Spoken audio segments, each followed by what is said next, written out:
I tattled to their wives. So there I was, 19 years old, working as a server at this upscale steakhouse downtown. These four middle-aged guys in expensive suits would come in every Friday for their boys' night out and treat me like their personal entertainment. They'd make disgusting comments about my body, snap their fingers at me like I was a dog, and leave messes everywhere on purpose. The worst one was this guy Marcus, who wore a wedding ring and would slide his business card across the table with his phone number, saying things like, "Call me when you want to make real money, sweetheart." His buddies, David, Rick, and Tom, would laugh and egg him on. They'd order the most expensive steaks, run up $400 tabs, and leave me $20 tips after making me run around all night fetching extra this and extra that. My manager was this spineless guy who cared more about their money than my dignity. When I complained, he'd just say, "They're good customers, just smile and deal with it." But then one Friday night, they crossed a line that made me see red. I was serving their table when Marcus grabbed my wrist as I was setting down his drink. He pulled me close and whispered, "You know, my wife doesn't have to know about our little arrangement." Then he slipped a hotel key card into my apron pocket. I yanked my hand away, and the other three were just sitting there grinning like it was the funniest thing they'd ever seen. That's when something clicked in my brain. These married men probably had their wives' contact information somewhere I could find it. So I smiled real sweet and said, "Let me get you gentlemen some more bread." I went to the back and grabbed Marcus's credit card receipt from earlier. There it was, Marcus Williams, and I remembered him bragging about his wife's interior design business. I spent my entire break on my phone researching all four of them. Marcus's wife Sarah had a successful design firm with her photo all over the website. David's wife Jennifer was a pediatric nurse who posted family photos constantly. Rick's wife Amanda ran a children's daycare. Tom's wife Lisa was a high school principal. I found all their business numbers and social media profiles. Then I sat down and typed out exactly what their husbands had been doing every Friday night. The sexual harassment, the degrading comments, the hotel key card incident, everything. I called Sarah first because she seemed the most professional. She answered all business-like. "Williams Design, this is Sarah." I introduced myself as a server at the steakhouse and said I needed to discuss her husband's behavior during his weekly visits. The line went dead silent. I explained everything Marcus had done, including the hotel key card. She was quiet for about 10 seconds, then said in this ice-cold voice, "Thank you for calling me. Marcus will never set foot in your restaurant again." Jennifer was even better. When I told her about David's comments and behavior, she started asking detailed questions like she was building a case. She said she was disgusted and that David would be facing serious consequences at home. Amanda from the daycare was horrified. She kept saying, "Oh my God," over and over. She said she worked with children and couldn't believe her husband was harassing a teenager at her workplace. But Lisa, the principal, was the nuclear option. When I explained what Tom had been doing, she got scary quiet. Then she said, "As an educator, I find this behavior absolutely unacceptable. These men have daughters. Thank you for having the courage to call." The next Friday was incredible. None of them showed up. But the Friday after that, Marcus came in alone, looking like he'd been hit by a truck. He sat at a corner table, ordered a salad, and left a $50 tip without making eye contact. My coworker told me she'd overheard him on the phone, saying his wife had frozen their joint accounts and he was sleeping in the guest room. David apparently got kicked out entirely and was staying at his brother's place. Rick's wife made him quit the country club and donate money to women's shelters. Tom had to attend counseling sessions, and his wife made him write me a formal apology letter. The best part? Sarah, Marcus's wife, actually came into the restaurant a month later. She introduced herself, thanked me for calling, and said she'd left Marcus and was filing for divorce. She handed me a $200 tip and said, "This is for having more backbone than most adults I know." Word spread through the restaurant staff about what I'd done. Other servers started asking me for advice when customers harassed them. My manager, who'd been useless before, suddenly started backing us up when customers got inappropriate. Sometimes people ask if I felt bad about ruining their marriages, but I didn't ruin anything. I just told their wives what they were already doing. If your marriage can't survive your wife knowing how you behave when she's not around, maybe the problem isn't the person who told her. Those men thought they could treat me like garbage because I was young and needed the job. They forgot that their wives were women too, and most women don't tolerate that kind of behavior. Never underestimate the power of a wife who finds out her husband isn't the man she thought she married. They denied my 3 days off to bury my dad. "You'll need to choose between work and family," HR said coldly. I nodded, walked out, and that night I did something that cost them $4.3 million.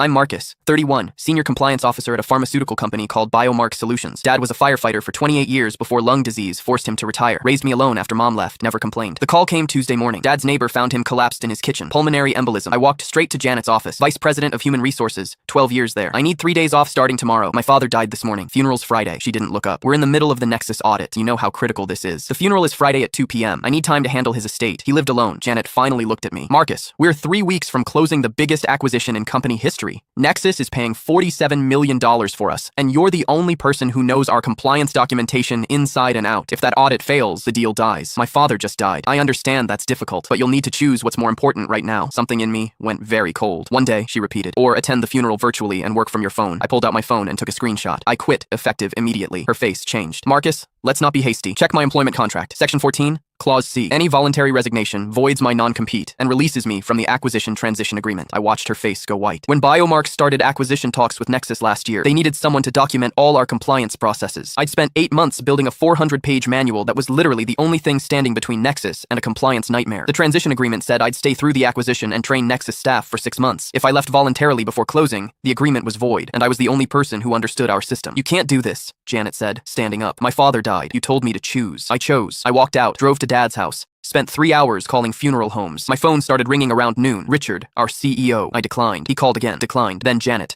Then our lead counsel. I turned my phone off. That night, I emailed Nexus's compliance team. Subject line: critical information regarding Biomark acquisition. I explained that I was no longer with Biomark, that that I was the sole author of their compliance documentation, and that I'd consult with Nexus directly if they wanted an honest assessment of what they were buying. Then I sent it. Thursday morning, I was at the funeral home when my phone exploded. 23 missed calls. The Nexus deal was contingent on their compliance review scheduled for Monday. Without me, they had no one who could walk Nexus through the documentation. I listened to one voicemail, Richard's voice, shaking. "Marcus, please, we can work this out. Name your price." I deleted it, went back to choosing flowers for Dad's casket. The funeral was Friday, at 2 p.m. Dad's old crew from the firehouse showed up in uniform. His best friend Danny gave a speech about how Dad once carried a woman out of a burning building, went back in for her cat, and never mentioned it again. I broke down during that part. Saturday morning, Catherine Wu from Nexus called. "Marcus, I did some digging after your message. Found some things in Biomark's filing history that concern me. Can we talk?" We talked for 2 hours. I walked her through every shortcut Biomark had taken, every compliance gap I'd documented but been told to downplay, every potential FDA violation I'd flagged and been ignored about. "Jesus," she said finally. "And they were going to hide this? They just didn't think you'd ask the right questions." Monday morning, Nexus pulled out of the acquisition. Biomark's stock dropped 34% in one day. Tuesday, Catherine offered me a job, Director of Regulatory Compliance at Nexus. I took it. 3 weeks later, Richard emailed. Biomark was facing an SEC investigation. The board had fired him and Janet.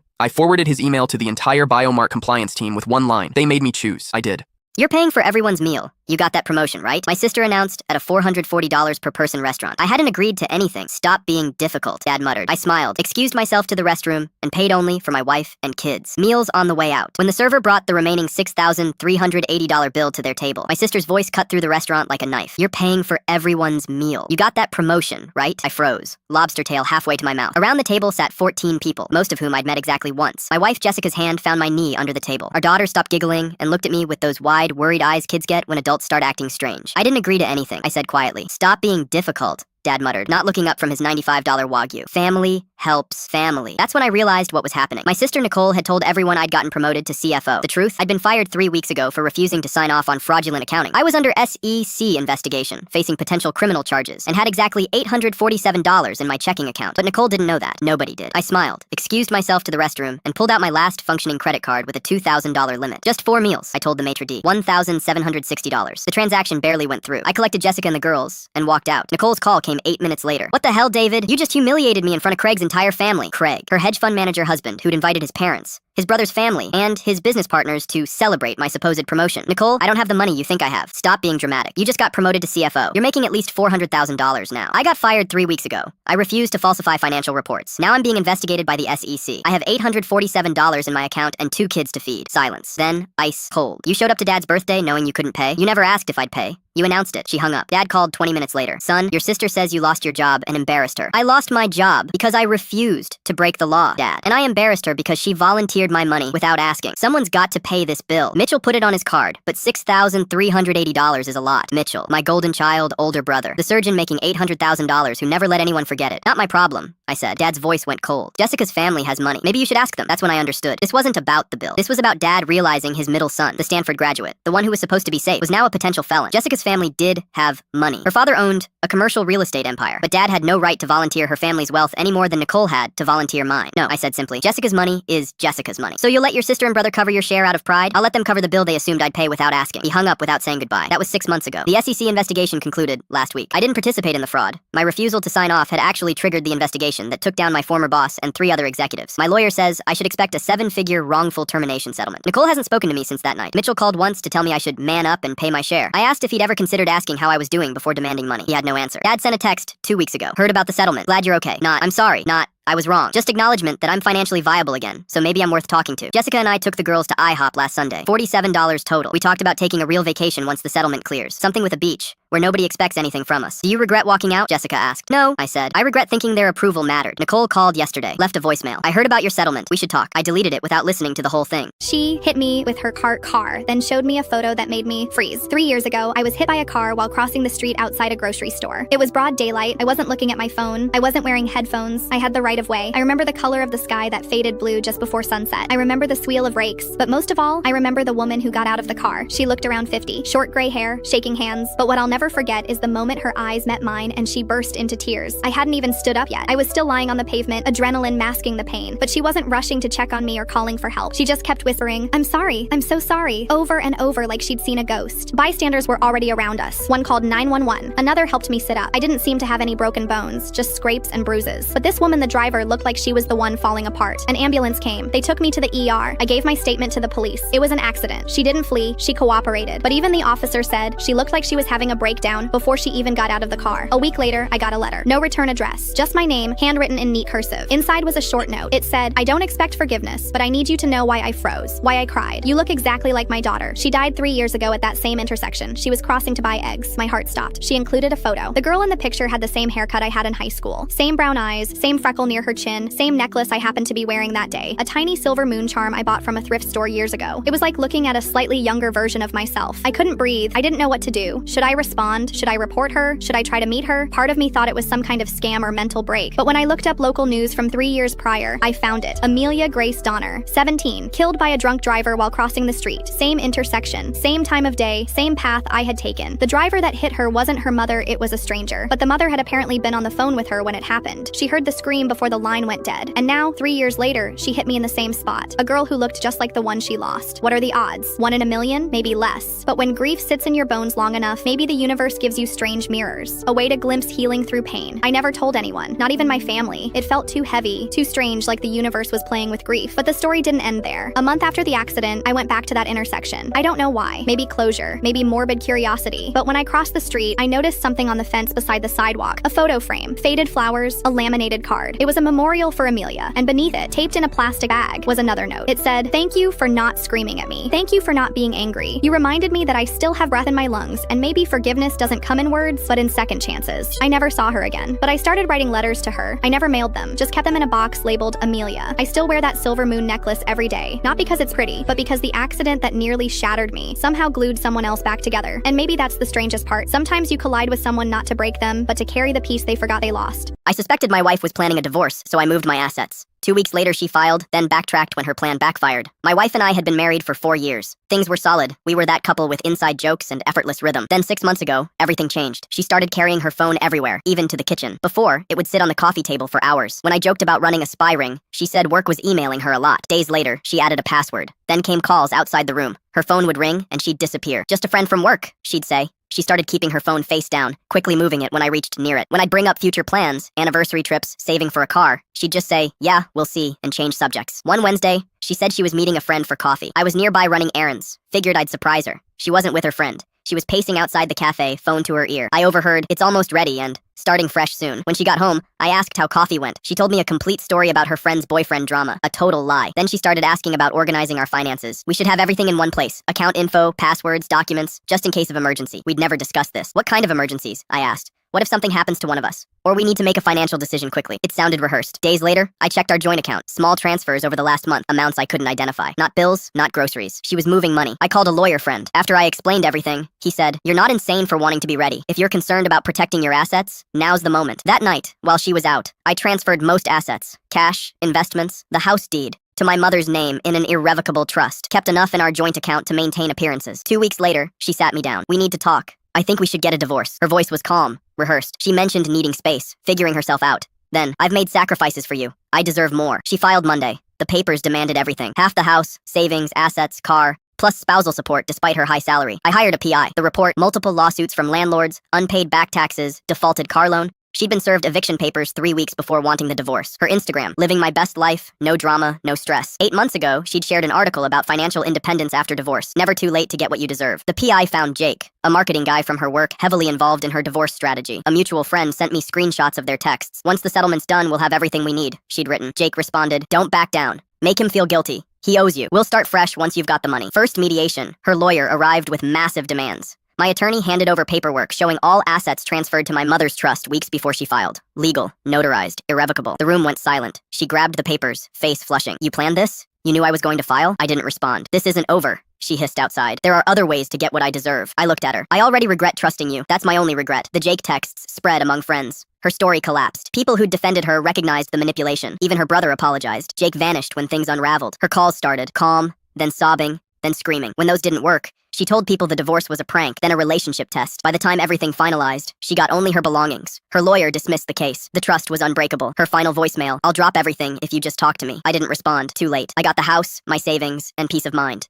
My wife announced, I need to explore who I am outside of being someone's wife. She packed her bags, with her best friend cheering her on, but when the prenup and my recordings collide with her fantasy, the fallout will be, I'd been working overtime for 8 months, saving $47,000 to surprise my wife Leela with a new Honda CR-V. Her 2018 Civic was failing, and as a yoga instructor hauling gear, she needed reliability. I thought I was being the perfect husband 12-hour days, home at 9 instead of 6, to make her life easier. Leela seemed supportive, dinner ready, Netflix, proud kisses. She probably assumed it was for a vacation or the basement Reno. 3 weeks ago, I finished a project early and got home at 6:30. Through the window, I heard her on speaker with Vanessa, the recently divorced friend, pushing explore your options. Perfect timing, Leela said. He's never home before 9. I could meet Louis for coffee, maybe dinner. Patrick would never know. Louis was the studio guy flooding her Instagram with, "You're glowing, and your energy is infectious." I noticed, but trusted my wife. What if this is my only chance to see if there's something better? Leela said. Patrick's a good provider, but predictable. Louis makes me feel alive. Vanessa, you're 31, not 51. Explore it or regret it. You gave him your best years to be a boring suburban housewife. I stood there listening to them plan, when to meet, cover stories, how to avoid digital trails. I circled to the back door, jingled my keys, and walked in like normal. She kissed me, served my favorite dinner, and asked about my day. In bed, I stared at the ceiling. I'd been killing myself saving for her car while she penciled in an affair. Explore your options looped in my head like I was an item to compare. Next morning, I called Jim, the lawyer who'd handled our prenup. Separate property remained separate. My savings sat in my individual pre-marriage account. I set a recorder in the living room, one-party consent, and captured 3 more calls planning her exploration phase. Dates when I'd be working late, fake yoga workshops, and ways to hide evidence. Meanwhile, she amped up perfect wife mode, asking about my day, planning weekends, surprising me with baseball tickets while upgrading her look. New athleisure, hair, skincare. Last Friday, she made her move. After dinner, she put on a practiced expression. Patrick, I need to be honest. I love you, but I've lost myself. I need space to remember who I was before I became just your wife. A trial separation would be healthy. How long? I asked. A month or 2. I'll stay with Vanessa to gain perspective. If this is what you need, I said, take the time. She expected tears or begging. She got calm agreement. She moved out Sunday with 2 suitcases, Vanessa hovering. What she didn't know, I'd filed for divorce the previous Monday. On Friday, I went to Vanessa's apartment and knocked. Leela opened the door, smiling, full makeup boho dress. What a nice surprise. Come in. I was making tea. I handed her a manila envelope. I was thinking of you too. Her smile cracked. What is this? Divorce papers. Since you're exploring your options, I'll explore mine. The color drained from her face. This is just a separation. I gave you time to think. This is what I decided. Vanessa rushed in. Don't be hasty. This doesn't have to be permanent. Work through sleeping with Louis from the studio? I asked. Silence. Leela tried denial. We haven't. I would never plan to. I said. I have recordings of you and Vanessa practicing lies, scheduling meetups around my shifts. Vanessa snapped. Illegal recording. One-party consent. I said. My house. My consent. Then came the cycle tears. I'd never go through with it. Bargaining, counseling, no friends, whatever it takes. Anger. If you're throwing away 6 years, I need access to our savings. I deserve half. I explained the prenup and the account. The overtime money she knew about was never marital. Separate assets, stay separate. Her face flipped from fury to panic. You planned this, you set me up. I planned to buy you a car, I said. Instead, I brought papers. Funny how that works. Her last card. I'm pregnant. I stared. She'd been posting cocktails last week. Congratulations, I said. I assume Louie's excited. She crumpled, I'm not pregnant, and begged me to reconsider, swearing nothing physical happened. Maybe, I said, but you were planning it. The only reason you didn't cheat is lack of opportunity. Now you'll have plenty. The divorce finalized Tuesday. No alimony, no assets split beyond joint checking. The judge reviewed the prenup and my documentation and signed. Leela's now responsible for roughly $18,000 she ran up during self-discovery. Clothes, dinners, spa days, a Chicago weekend with Vanessa, all on a card I'd removed myself from the day I filed. Life's too short to be someone's backup plan. The house is quiet again. The $47,000 I saved for her car, I bought myself a new truck. My accountant called and said, Chris, there's a wire transfer. $440,000 went out yesterday to a Cayman Islands account. I said, that's impossible. I was with my family all weekend. Her voice dropped. I know. That's why I'm calling you. Then I realized why my sister disappeared for 2 minutes. I'm 34. The kid who mowed lawns at 12, started coding at 16, and sold my first app before I could legally drink. My family calls me the golden one, like it's a compliment. It's not, it's an invoice. My sister Megan is 31. She's the one who cries at the right moments and laughs at the right volume. She learned early that being charming was cheaper than being competent. 3 weeks ago, we celebrated my mom's birthday at her house. Megan pulled me aside near the garage. I need $50K just for 60 days. I have a deal closing. I said no. She tilted her head the way she does when she's calculating. You'd let your own sister drown? I told her drowning requires water. Bad investments require choices. She smiled like I'd handed her something sharp. That Sunday, everyone gathered for cake. Megan stepped into the hallway around 2 p.m., phone pressed to her ear. Gone maybe 2 minutes. Came back smiling. Monday morning, Sarah called. Sarah has been my accountant for 6 years. She doesn't panic, but her voice was different. Tight. There's a wire. $440,000. Cayman Islands. Sent yesterday. My vision narrowed. That's impossible. I was with family. Chris, she said quietly. I know. That's why I'm calling. The click happened somewhere behind my ribs. I didn't confront anyone. Not yet. I went to work. I called the bank. I froze the transfer before settlement. Then I pulled logs. The request came from my home IP. The email used my backup address, the one I only use for utilities. The signature was traced. The middle name was spelled wrong. But here's what made my hands shake. The confirmation email was sent to a burner account created the week before. The recovery email, Megan's old college address, the one she thinks I forgot existed. I called my security company. Pulled doorbell footage from Sunday. At 2:03 p.m., Megan walked outside, phone in hand, stood on the porch for 90 seconds, then came back inside. She needed signal. Our upstairs is a dead zone. I screenshot everything. Saved it in 3 places. Then I set a trap. I texted the family group. Quick FaceTime tonight. Something came up. Everyone joined. Mom in her reading glasses. Megan with a glass of wine. Already smiling. I shared my screen. Someone tried to steal $440,000 from me this weekend. Silence. Here's the wire request. Here's the IP, our home network. Here's the email. Here's the signature. Here's the doorbell footage showing someone on the porch at 2:03 p.m. Megan's glass tilted, wine spilled on her shirt. And here, I said, is the recovery email tied to the burner account. I let it sit on screen. Her college address, plain as daylight. Mom's face crumpled. There has to be a mistake. There isn't. Megan finally spoke. You're insane. I was at your place all day. I know, so was I. That's the problem. Megan's mask cracked. You've always resented me. This is your way of punishing me for not being perfect like you. I'm not punishing you. I'm documenting you. She hung up. 3 minutes later, she texted, "You're going to regret this." I forwarded everything to the bank's fraud department, then to a lawyer, then to the police. Mom called 17 times. I answered once. She made a mistake, Christopher. She was desperate. The deal fell through, and she panicked. She committed a felony. She's your sister. She was. The bank released my funds 2 weeks later. Megan was charged with wire fraud and identity theft. She got 18 months probation and court-ordered restitution. After the hearing, Mom sent one final text. "I hope you can live with yourself. I changed every password, every account, every emergency contact. Last week, I got a card in the mail. No return address. Inside, a single line in Megan's handwriting. You won. Happy now?" I framed it.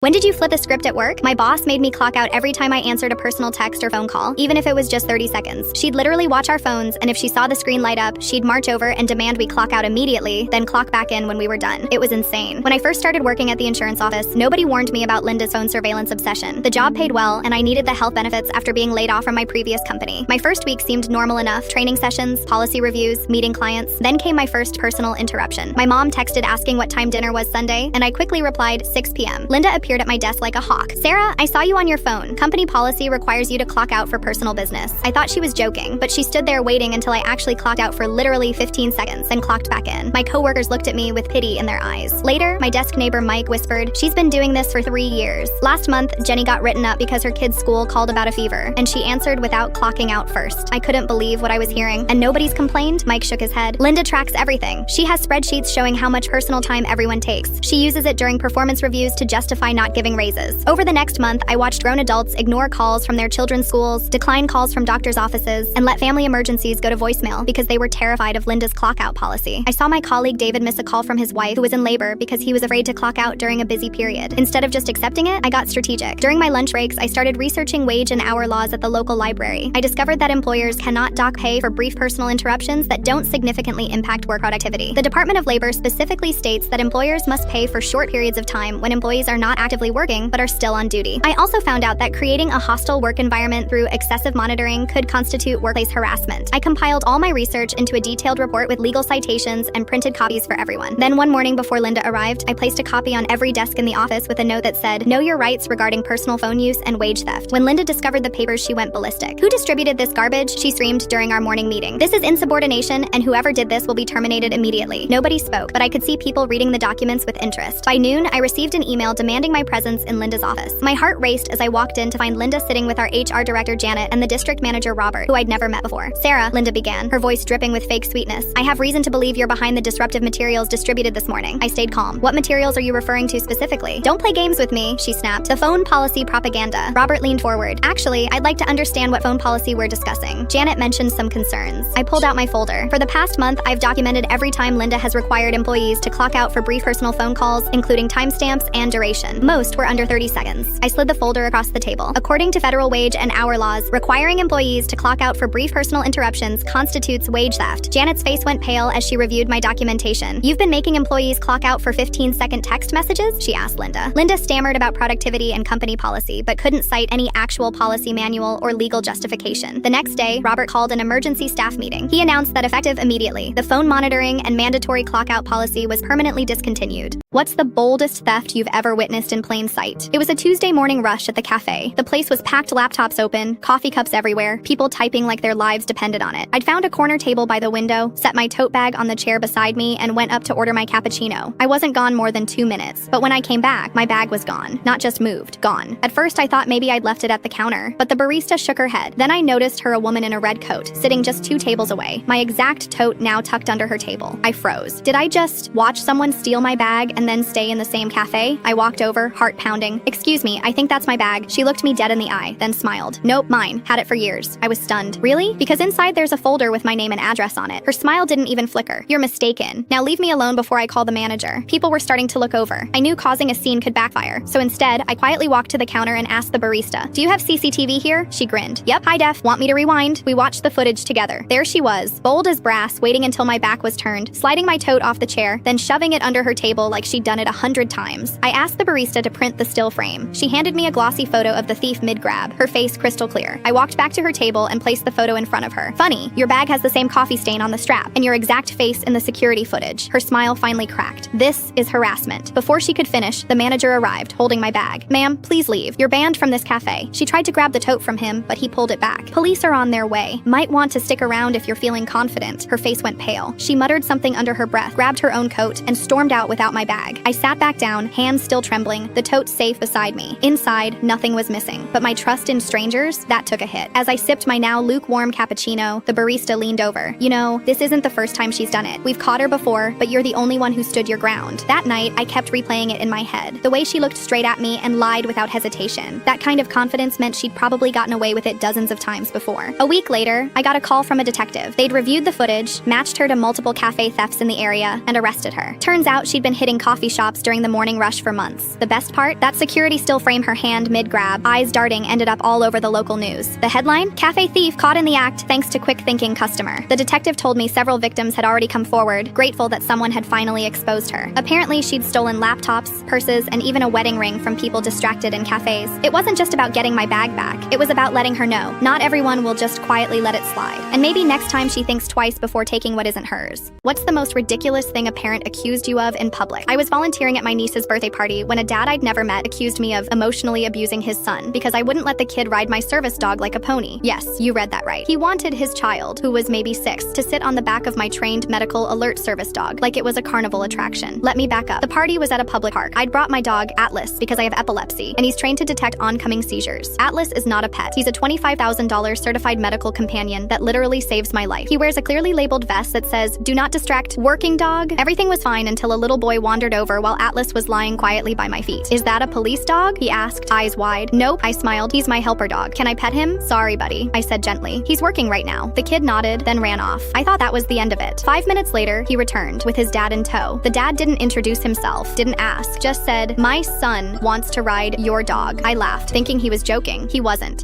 He can't ride him," I said. "Atlas is a working dog. He's trained for medical emergencies." "Come on," the dad said. "It'll be 10 seconds. Let him hop on and take a picture." "No," I said more firmly. "That could hurt both of them. He's not a horse. He's a medical device." The dad scoffed. "He's a golden retriever." "Yes," I said. "A service golden retriever." "My son is autistic," he said suddenly. "This is ableism." I blinked. "Excuse me? You're discriminating against my child by denying him a sensory interaction." I was speechless. Atlas stirred beside me, sensing my stress. The dad kept going. "You're saying your needs matter more than my son's experience. You're prioritizing a dog over a child." Other parents were starting to watch. I said, "I understand your son might be curious, but it's unsafe for him and for me. Please respect that this dog is working." The dad's face turned red. "So you're refusing to accommodate a neurodivergent child because you think your epilepsy makes you special?" My niece's mom, bless her, stepped in. She said no. Her dog is not part of the party. Take a walk. That should have been it. But the dad walked straight up to Atlas, reached for the harness, and said, "It's just a dog. Let him try." I physically stepped between them. "Back off. That's assault if you touch my dog without consent." He backed up, eyes wide. "I'm recording this," he announced, pulling out his phone. "Let's show everyone how disability privilege works." He started filming, narrating loudly. "This woman is denying a disabled child joy because she thinks she owns public space." Then,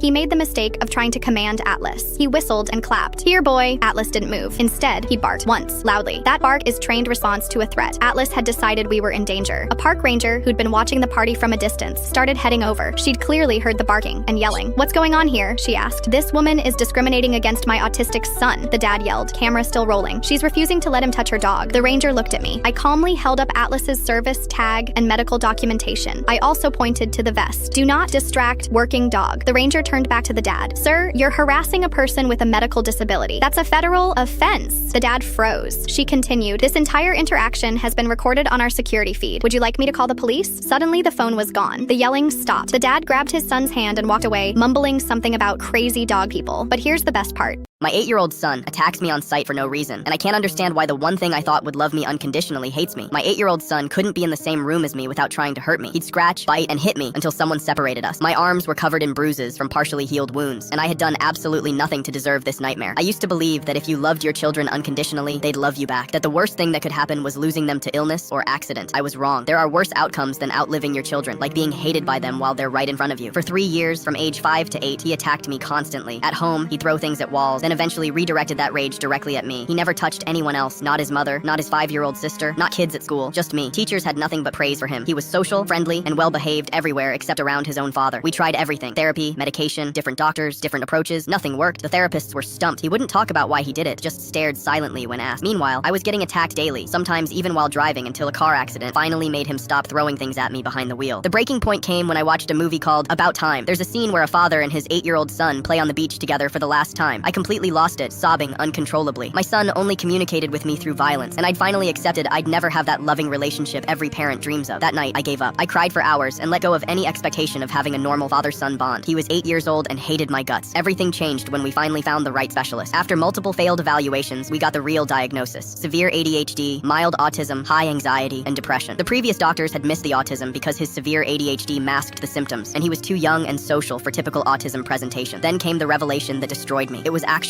my fault. When he was 5, starting kindergarten, his undiagnosed disabilities made him struggle compared to other kids. He'd come home frustrated and destroy the house. Nothing worked to stop him except my scary male voice yelling sharp commands. I thought I was being an effective parent, stopping destructive behavior. What I was actually doing was using his anxiety disorder against him, scaring him into compliance. Over months, I became this terrifying figure in his life. The anxiety built until it transformed into complicated hatred. I had accidentally traumatized my own son while trying to parent him. Understanding the problem was only half the battle. Fixing it required something I never imagined I'd have to do as a father. I started armoring up in winter coats and gloves, then entering his room knowing I'd be attacked. I'd calmly restrain him while he bit and scratched, then talk to him about my behavior, his behavior, and how I never meant to become scary, but had to stop the chaos somehow. Week after week, I'd get attacked, restrain him gently, and just talk. He'd stay silent, but I persisted. Then finally, I found the words that broke through. I love you and always will. You're special and talented, and I'll always be proud of you. He cried in my arms, got angry, wanted me to stop saying it, but I pushed through. For weeks, I kept telling him this until his reaction normalized, and I knew he finally believed it. Now we have daddy therapy time. When I say, let's talk, he gets straight like a pencil on his bed while I gently compress him into the mattress with his head hanging off the edge, something he specifically requests that seems to calm him. He's gradually opening up and actually talking instead of just me talking at him. We still have hard days. He still takes his frustrations out on me sometimes, but that's okay. Better me than anyone else. That's my job as his father. I still get bit and scratched occasionally, but much less often. Last month, he made art at school showing what he loves most. I made the list alongside his mother. We've repainted his room and put decorations back up. The house isn't getting destroyed anymore. The 5-year-old who hated me is slowly becoming the 8-year-old who's learning to trust me again. My cousin sent me a baby shower registry with $10,000 worth of gifts, then said, don't bother coming if you can't afford real family support. My aunt texted, she's carrying the next generation. Show some respect. I just replied, got it. That night, I pulled my funding from the venue. And what happened next? Sent the whole family into chaos. My name is Leo. I'm 29, a software engineer in Austin making 6 figures while most of my family lives paycheck to paycheck in Pennsylvania. I never flaunted it. Still drove my 2015 Civic. Still covered dinner without hesitation. My cousin Vanessa had a different relationship with my income. We grew up like siblings, but things shifted after college. I got a scholarship. She dropped out. I landed in tech. She bounced between retail jobs and selling leggings. Then Vanessa got pregnant with twins. The family exploded. My Aunt Carol sent a group text. 2 miracles. Our bloodline continues. This is real legacy. Within an hour, Vanessa called. Leo, I need someone who gets quality to help make this shower special. I offered to help with the venue, maybe $1,500. I prepaid $3,200 for a garden venue for 80 guests. Then the registry link arrived. No context. Just, here's what we're manifesting. $11,147.32 in total registry value. 680 smart crib with AI control, 420 designer diaper bag, $315 meditation sound machine, matching 890 gliders, and a $340 crystal-infused humidifier blessed by a wellness practitioner. A follow-up text. BTW, we're curating the guest list. Only inviting people showing real support. No low-effort gift energy. These babies will know who was there. That evening, Aunt Carol texted, Leo, Vanessa's carrying the next generation. Step up and show respect. Don't embarrass us. I typed back, got it, and sat there thinking about every time I'd been the family ATM. I opened the venue contract. Cancellation policy, full refund within 72 hours of guest list breach. Vanessa's list now sat at 140 people, nearly double what I'd agreed to fund. I sent the cancellation email at 11:47 p.m. I didn't tell anyone. For 72 hours, I watched the family group chat. Vanessa posted daily. Only 4 weeks until we celebrate. Aunt Carol. This isn't a party. It's an investment in family legacy. Nobody thanked me. On day 3, Vanessa called. Simone mentioned confirming numbers. Can you handle that? Sure. Perfect. I added more registry items. The crystal lady recommended additional aura protection. The next morning, the venue coordinator called Vanessa directly. She had no idea the reservation was canceled. What do you mean there's no venue? She shouted. My cousin Leo booked it. Canceled 4 days ago by the primary account holder. My email, not hers. Within 20 minutes, my phone exploded. I ignored every call. The group chat descended into chaos. Vanessa posted an 8-minute voice note, sobbing about someone sabotaging her shower. Aunt Carol. Leo was helping coordinate. What happened? I let it sit for 6 hours. Then at 10:36 p.m., I replied with the cancellation screenshot. I canceled after the registry showed $11,847, and I was told not to come unless I could afford real family support. Didn't feel like the kind of event I wanted to fund. Best of luck. Silence for 90 seconds. Then, eruption. Aunt Carol, how dare you humiliate her? Vanessa, I can't believe you do this. My mom called. I explained everything. You're not wrong, but this will get ugly. She was right. Vanessa launched a PR campaign, Instagram stories with sad music, posts about toxic family who abandon you when vulnerable, a GoFundMe for a replacement venue that raised $340. Then my dad, we talk twice a year since the divorce, messaged. Heard about the shower. Carol reached out. I'd like to help cover a new venue. Family is important. I stared at that message. I didn't let money divide us. They did. He didn't respond. 2 days before the original date, Vanessa posted she'd found a beautiful new venue thanks to real family. The venue? A community center in Scranton. Same place we had middle school dances. The shower happened. Folding chairs, grocery store cake, dollar store decorations, exactly what she said she didn't want. While they scrambled, I closed a promotion, took a weekend trip to New Orleans, started training for a half marathon. 3 weeks later, I got a DM from Vanessa. Hey, I know things got messy, but maybe we can move past it. The twins are coming, and I'd hate for them to grow up not knowing you. No apology, no acknowledgement. I read it twice, then archived the message without responding.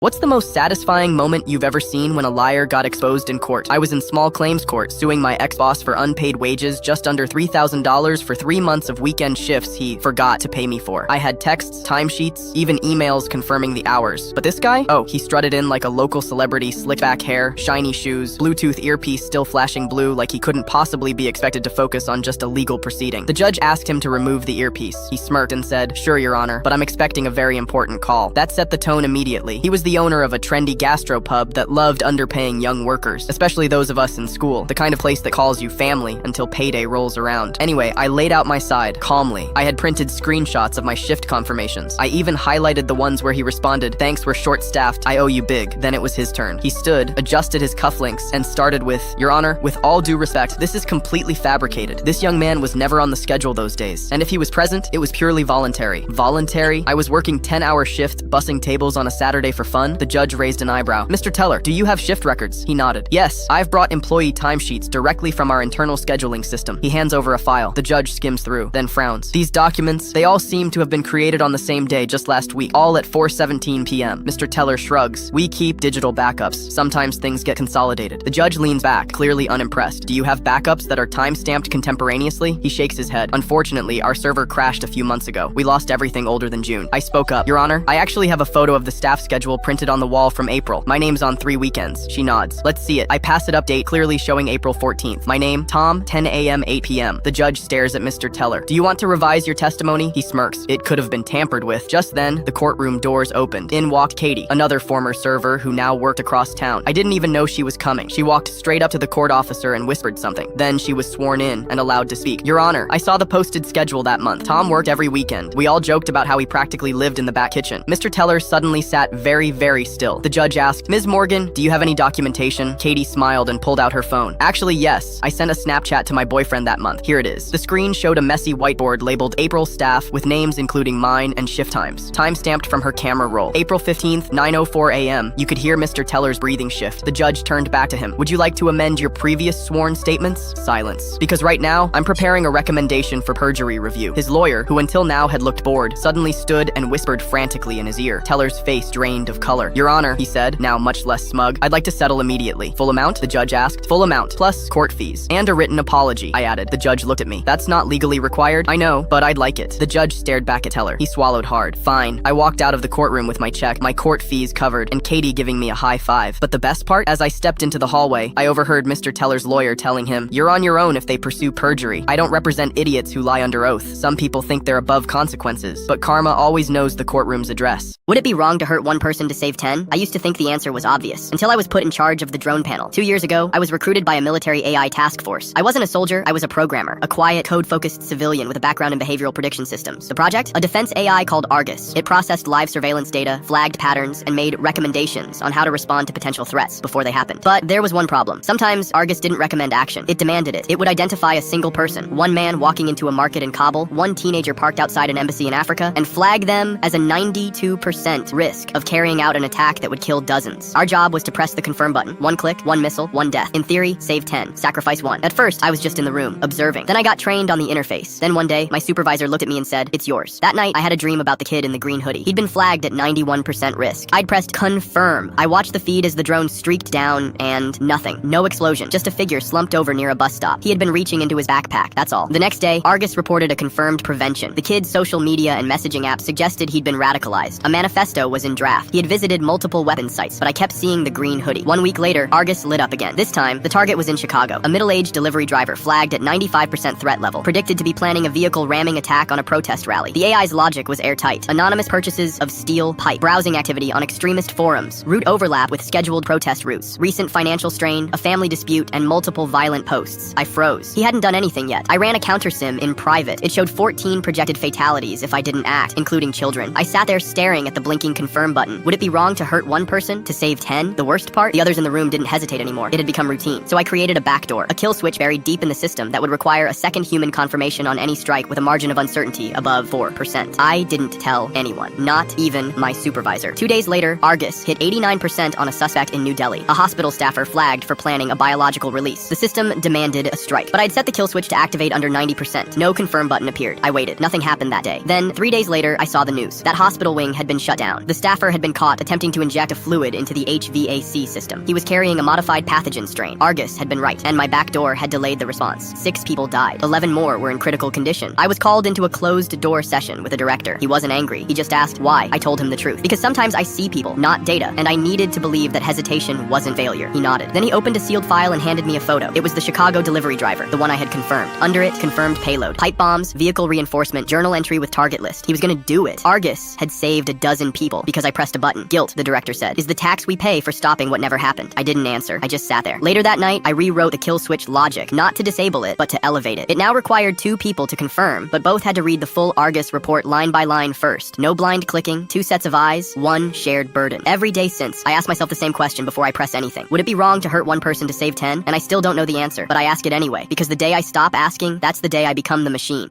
I found my credit card maxed out. $30,000 missing before my birthday. My dad snapped. The family needed it more. My mom laughed. You can celebrate alone. We had better plans. I replied calmly. Then don't ever call me again. That night, I quietly canceled the mortgage, the truck, and her loan in silence. I stopped expecting anything from my family years ago, but this time, I'd actually planned something for myself. A weekend in the mountains. Just me and some silence. 3 days before my 32nd birthday, I checked my account to transfer money for the cabin rental. My stomach dropped. $30,000 gone. Credit card maxed. Savings drained to $47. Every transaction was familiar. Luxury furniture store, car dealership, cash withdrawals from my parents' bank branch. I called immediately. Mom answered mid-laugh, like she was at brunch. Oh, honey, perfect timing. We just got back from picking up your father's new truck. You should see it. My hands were shaking. Mom, did you take $30,000 from my accounts? Silence. Then her voice shifted. Defensive. Take is such an ugly word. We borrowed it. Family helps family. Borrowed? You didn't ask. Dad's voice cut in. He'd grabbed the phone. Watch your tone. The family needed it more than you spending it on some cabin in the woods. I laughed, but it came out wrong. You took my birthday money to buy yourself a truck? You're single, he said flatly. No kids, no husband. What do you even need all that money for? That sentence hung in the air like poison. I wasn't their daughter anymore. I was a resource to be extracted. So that's it? My voice cracked. You just took everything? Mom got back on and I heard clinking glasses. Oh, don't be dramatic. You can celebrate alone. We had better plans. Your sister's flying in and we're taking her to that steakhouse you like. My sister, the one who never worked, the one they'd always chosen. I felt something inside me go completely still. Not rage, clarity. Then don't ever call me again. Dad laughed. You'll regret that attitude when you need us. I hung up. That night, I sat at my kitchen table with my laptop and a glass of wine. I opened every file I had. Property documents, loan agreements, business records. Because what my parents didn't know was that I'd been their safety net for a decade. The house they lived in, mortgage under my name. I'd co-signed when Dad's credit tanked from gambling debts. The truck he just bought with my money, registered to my business for insurance. Mom's boutique that finally turned a corner, funded entirely by my personal loan, still unpaid after 3 years. I'd built their comfortable life. And that night, I took it back. One by one, I canceled everything. Paused the mortgage. They had 30 days before foreclosure. Terminated the truck registration. Repo would come Thursday. Recalled the boutique loan. The bank would contact her Monday morning. Each click felt like setting down a weight I didn't know I'd been carrying. At midnight, I whispered, "Happy birthday to me." By 9 a.m., my phone was exploding. 37 missed calls. Dad's text came in all caps. "What did you do? The mortgage company called. Fix this now." Mom, my loan was frozen. This isn't funny. We raised you. I turned my phone off and went to work. By day 3, the messages changed tone. Dad's voice cracked on voicemail. "Please, the truck got repossessed. Your mother's crying.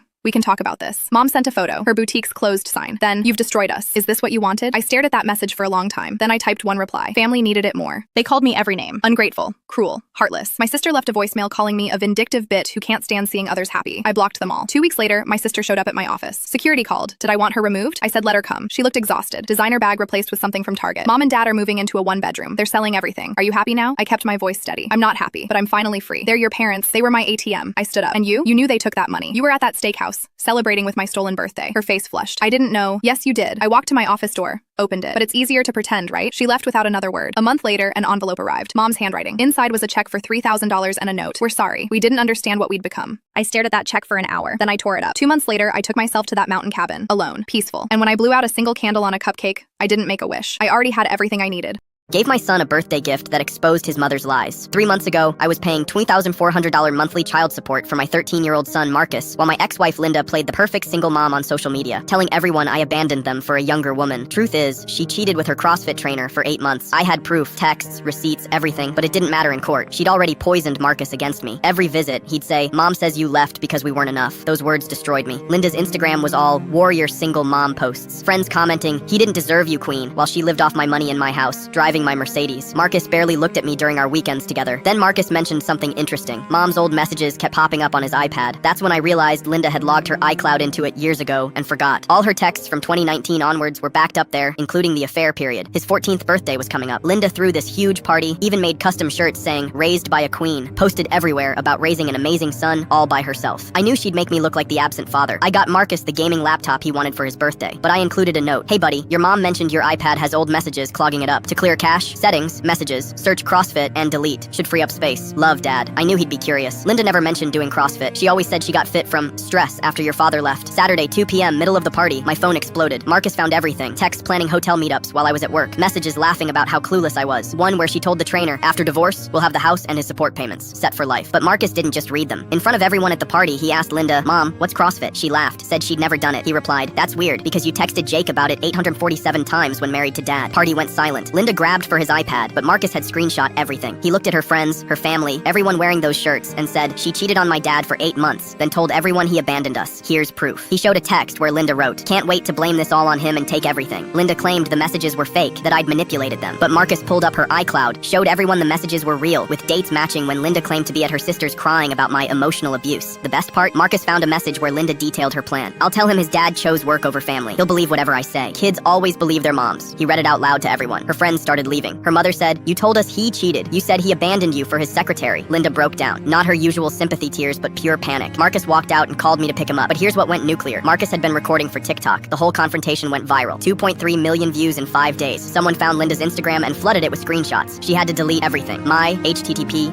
everything. My lawyer called Monday. Linda suddenly wanted to co-parent peacefully. Marcus told the court counselor he wanted to live with me. With evidence his mother deliberately alienated him. Last week, Marcus moved in with me. Linda gets weekends, but Marcus finds excuses not to go. He's in therapy. Says finding those messages was like waking up from a spell. He found videos of Linda practicing her crying performances for court. The "Raised by a Queen" shirts became a meme. Someone made parodies saying, "Raised by a fraud." Linda begged me to make Marcus delete the TikTok, said it's ruining her reputation. I replied with her old text. His reputation doesn't matter, only winning does. Marcus says the laptop was the best gift ever, not for the laptop itself, but because it led him to the truth. Sometimes I wonder if I should feel guilty about that note, but Marcus deserved to know who his mother really was, and he found out in her own words. What happened when doctors swore nothing was wrong with me, but hidden test results proved the truth? I was 21 when I first felt the crushing chest pain. It wasn't the kind you brush off, it stopped me mid-step, left me gasping like I couldn't get enough air. My roommate rushed me to the ER. The waiting room was buzzing, but I could barely stand. When the nurse called me back, I clutched the wall whispering, "Something's wrong, please help me." The doctor glanced at me for less than 3 minutes. "Young, non-smoker, no history, probably acid reflux. We'll run a quick test just in case, but you'll be fine." I tried to explain the pain felt different, sharp, radiating down my arm, but he cut me off. "You're anxious. Stress can mimic heart symptoms." They drew blood, hooked me up to a monitor, and then left me alone for hours. By the time the doctor returned, he was already halfway out the door. "All clear. Take an antacid. Follow up with a primary care doc if you want." Relieved but unsettled, I went home, but the pain didn't stop. Over the next 2 weeks, it returned in waves, worse, longer, more terrifying. Each time I thought, what if this is the last one? Finally, one night, I collapsed in the shower. My roommate called 911. When the EMTs arrived, one looked at me and frowned. "You're too pale. This isn't just anxiety." At the hospital, a new doctor examined me. She ordered tests immediately. Hours later, she walked in with a folder, her expression serious. "Emily, your enzymes indicate heart damage. You've been having small heart attacks for weeks." I froze. Heart attacks? But the ER said I was fine. She exchanged a look with the nurse. "We pulled your records. The blood work from your first ER visit wasn't normal. Your troponin levels were elevated. That's a red flag for cardiac issues. They should have admitted you that night." My jaw dropped. "You mean they knew? They had the results?" "Yes," she said quietly. "And they discharged you anyway." I felt the world tilt. Every moment of pain, every night I lay awake terrified it wasn't in my head. It was real, and they ignored it. I ended up needing an emergency procedure to open a blocked artery. The surgeon told me bluntly, "If you'd waited another week, you might not be here." Afterward, I sat in my hospital bed, staring at the ceiling, fury and relief mixing in my chest. They had the proof in their hands, and they let me walk out. My mom, who had driven through the night to be with me, squeezed my hand, tears in her eyes. They nearly cost me my daughter. The more we dug, the worse it got. That first ER doctor had marked my file with "likely anxiety patient exaggerates symptoms." His words had followed me in the system, influencing every nurse and doctor after him. His bias nearly killed me. The hospital tried to smooth it it over. We're reviewing the case, they said, but my mom pushed back. She requested every record, every test result. She demanded accountability. What we found was damning. The elevated blood test was flagged, but buried in the notes. The discharge summary claimed, I refused further testing, a lie. When we confronted administration, their faces were stone, but I saw it in their eyes. Guilt, fear. Eventually, I filed a formal complaint. The doctor who dismissed me was quietly reassigned. They never admitted fault publicly, but nurses whispered that my case had triggered mandatory retraining. But for me, the scars weren't just on my heart. Nights, I lay awake replaying it. His casual smirk, his dismissal, the way he made me feel small for insisting something was wrong. And yet one nurse's courage, one new doctor's refusal to ignore the signs saved me. Without them, I might not have survived long enough for the truth to come out. Now, whenever someone tells me their doctor brushed off their pain, I say the same thing. Don't let them silence you. Get the second opinion. Ask for the test. Demand the results. Because negligence almost cost me my life, and the only reason I'm still here is because someone finally looked past the words anxious young woman and saw the truth written in my blood.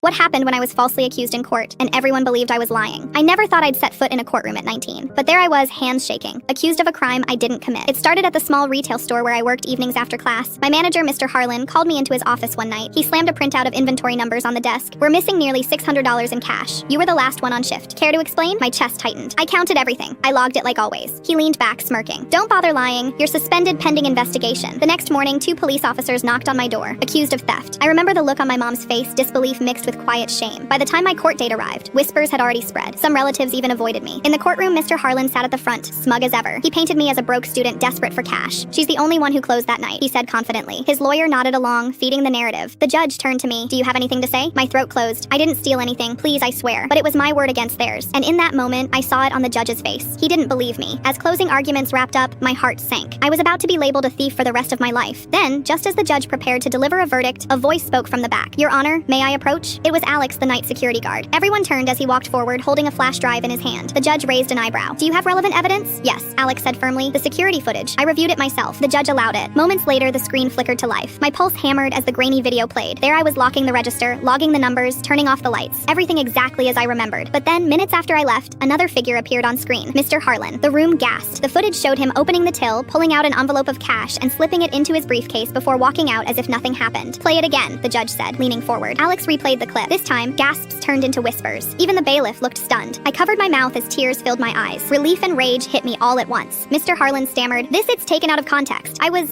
transporting it for safety, but Alex wasn't finished. He pulled up footage from 3 other nights. Each time, it was the same. Harlan entering after hours, pocketing money, leaving confidently. The judge's face hardened. So the manager not only stole funds, but tried to frame his employee. Mr. Harlan turned pale. It's not what it looks like. The gavel slammed. Charges against Emily are dropped immediately. Mr. Harlan, you are under arrest for theft and false accusation. Gasps erupted as officers stepped forward, cuffing him right there in court. I collapsed into my chair, shaking. My mom squeezed my hand so tight I thought she'd never let go. As Harlan was escorted out, he glared at me, muttering, you ruined me. But the truth, he had ruined himself. When we left the courtroom, people actually clapped. Strangers told me, we believed you. Jason, one of my coworkers, came up and whispered, I'm sorry I doubted you. That night at home, my little brother hugged me fiercely, told my friends my sister wasn't a thief, and I was right. I broke down crying, not from sadness, but from the weight finally lifting. The experience left scars. I'd seen firsthand how quickly people believe the worst when someone in power points a finger, how easily trust can shatter. But I also learned something powerful. The truth has a way of clawing its way out sometimes at the very last second. Now, whenever I pass a courtroom on my walk to class, I remember that day. The fear, the humiliation, but also the moment the screen lit up and the truth spoke louder than every lie. And I remind myself, even when everyone doubts you, all it takes is one piece of proof to turn the world upside down.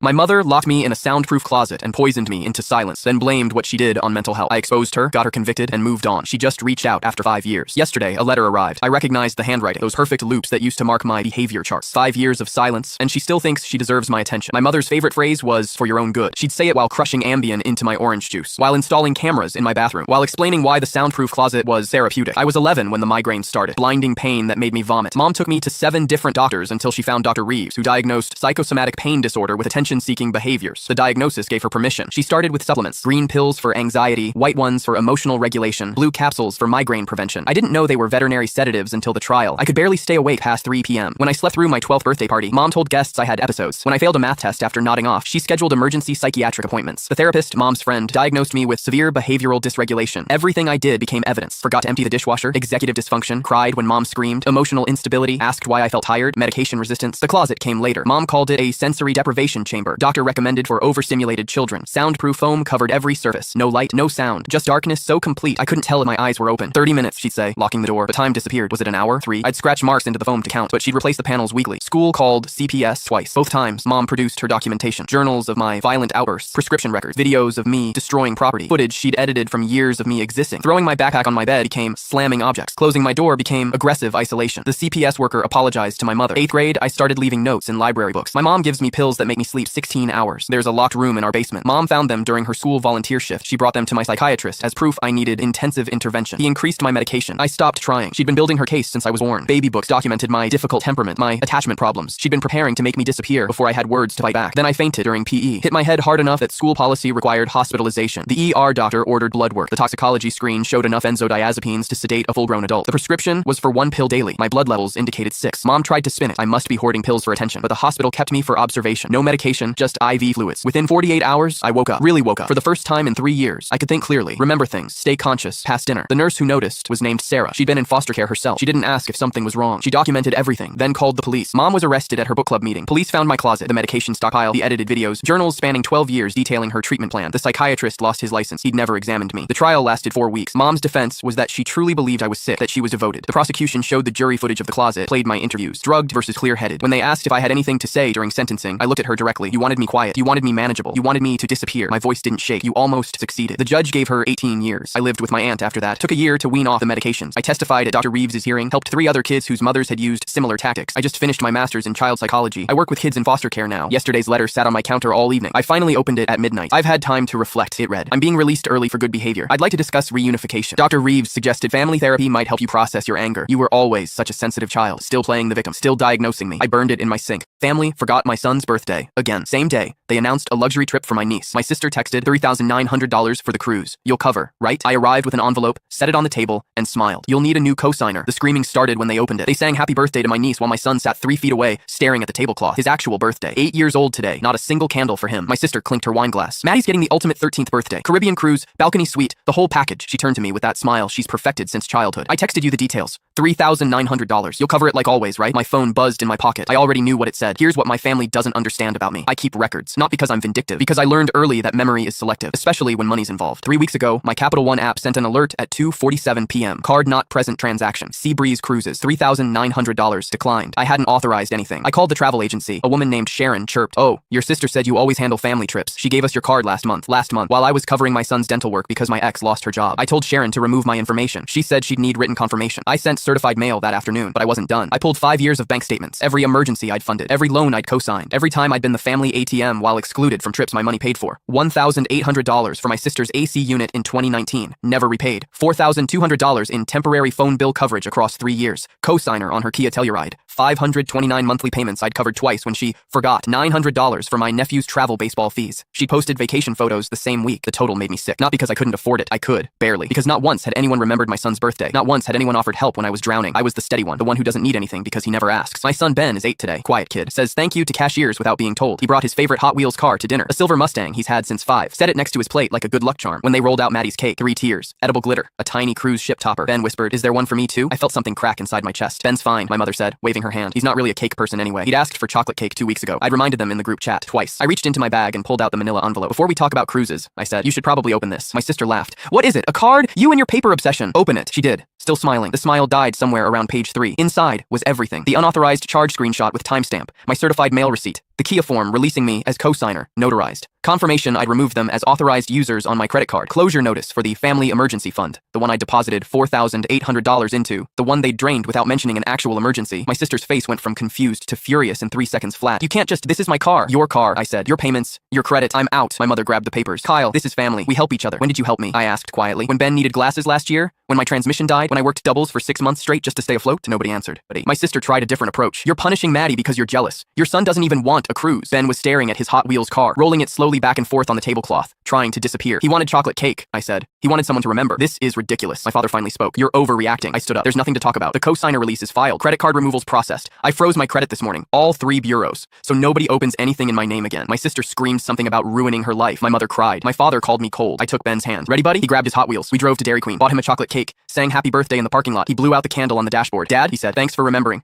My son-in-law yelled, "Stop taking my car!" I wasn't upset, but bought myself a Rolls-Royce for $200,000 and honked at him on the road. I was unloading groceries from Vanessa's Lexus when Leo appeared in the garage doorway, my daughter's husband. "We need to talk about boundaries," he said, arms crossed. I set down the bags. "Everything okay?" "No, you keep taking Vanessa's car without asking me first." His emphasis landed hard. "This is my household, my wife, my vehicle. Vanessa told me this morning. I don't care what she said. This is disrespectful. You live under my roof, eat my food, and you can't even follow basic protocols? I appreciate you letting me stay here while you look for what?" He laughed, sharp and cruel. "An affordable place on a pension? Good luck. Memphis rent isn't made for people like you anymore. People like you." The phrase hung between us. The front door opened. Vanessa appeared, 8 months pregnant. She took in the scene and her face fell. "Baby, what's going on?" she asked Leo, not me. "Your father needs to understand he can't just do whatever he wants here." Vanessa's eyes met mine. I waited for her to defend me. "Dad, you know Leo gets stressed about the car. Maybe just check with both of us next time?" I picked up the grocery bags. "I understand." Leo smirked. "Good, glad we're clear." That night, I sat in my basement bedroom. They'd given me the finished basement, private entrance, small bathroom, mini fridge, everything a 68-year-old man needed to feel like a guest in his daughter's life. I opened my laptop and logged into my investment account. Total portfolio value, $4,237,891. The consulting firm I'd built and sold 12 years ago. I'd lived off my pension, never touched the principal, never told anyone. Not even Vanessa. Listening to Leo's footsteps above my head, I realized I'd been invisible by choice. They treated me like a burden because I'd let them believe I was one. The difference was, I had options. The next morning, I drove to my wealth management firm. I want to withdraw $275,000 for a Rolls-Royce Cullinan, midnight blue. 3 hours later, I drove off the dealership lot in $275,000 worth of British engineering. At a red light near Costco, a silver Lexus SUV pulled up beside me. Leo was behind the wheel, scrolling his phone. I pressed the horn twice. Leo's head snapped up. He glanced left and froze. Our eyes met. I watched his face cycle through confusion, recognition, disbelief, and finally anger. The light turned green. I pressed the accelerator, and the Cullinan glided forward. I parked the Rolls-Royce directly in front of Vanessa's house, not in the driveway, on the street, where every neighbor could see. Inside, Vanessa was folding laundry. "Dad, did you really buy a Rolls-Royce?" "I did." "With what money?" "Money I've had for 12 years. Money I earned, saved, and invested. But you always said retirement was tight. You and Leo assumed tight. I never said that." The front door slammed. Leo stormed in, face red. "Where did you get the money for that car?" "I earned it." "Bullshit. Nobody living in a basement has that kind of money." "I do, and I have quite a bit more where that came from." Vanessa's laundry basket slipped from her hands. "How much more?" "Enough that I don't need to live in anyone's basement." Leo's eyes narrowed. "You've been pretending to be poor while living off our charity?" "I've been living modestly while you pretended I was poor. There's a difference. We've been supporting you for 2 years." His voice cracked. "Paying for your food, your utilities. I tried to contribute multiple times. You refused. Said a real man doesn't take money from his elders." Vanessa was crying. "Dad, why didn't you tell us?" "Because I wanted to know if you'd love me when I had nothing. Turns out, you barely tolerate me." The next day, I moved into a luxury apartment in Germantown, Riverview, the kind of place Leo could never afford. I texted Vanessa, "When the baby comes, I'd love to be involved. On my terms, in my home, where I'm not a burden." She responded 3 days later. "Leo says we need space." "I'm sorry, Dad." I read it twice, then set down the phone.